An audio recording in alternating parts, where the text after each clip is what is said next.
there's hardly any light in Stromboli, it's extremely dark, so you're always put in a situation where you experience life and space through extreme situations, and I think that has a powerful impact on artists and how they work as well. You know, it feels like you're in some sort of asteroid that was just shooted off another existence even.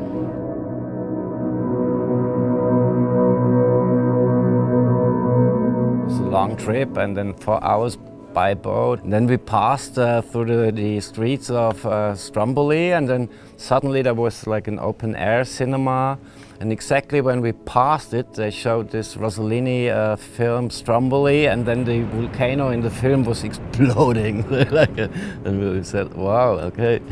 Being on an island like this, you're on the schedule of the island, you're on the schedule of a volcano, it's indigenous time, and it's a kind of surrender to nature. It's definitely to bring artists to a place where they can work in a different way, meaning that they don't have the pressure that you might have, you know, in an institution, because you're obviously in a completely different context.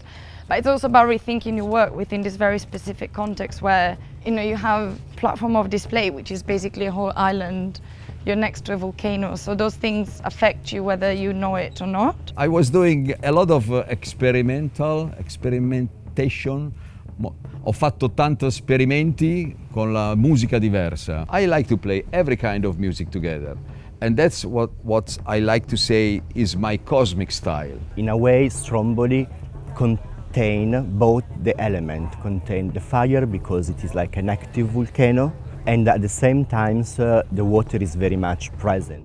I'm dealing with the symphony between the sacred and profane. I think that's the volcano, you know what I mean? It's a god, but it's fire.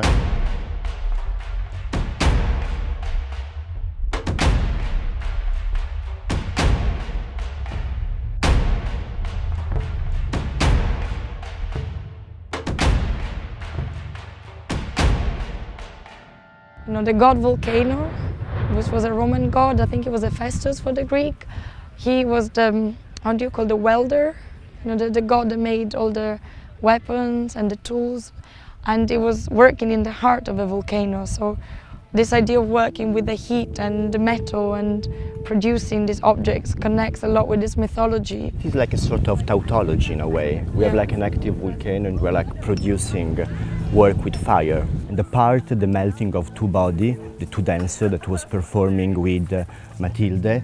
On the backdrop there was smoking coming up, the start of a new moon, and like most probably like the polar star. Yeah. In some ways, yes, it's cosmic in the way that you know, we can experience the cosmos. So it's cosmic because you feel like you're in the middle of a galaxy. You know that the stars are really bright in a way that, you know, I guess doesn't happen in many places.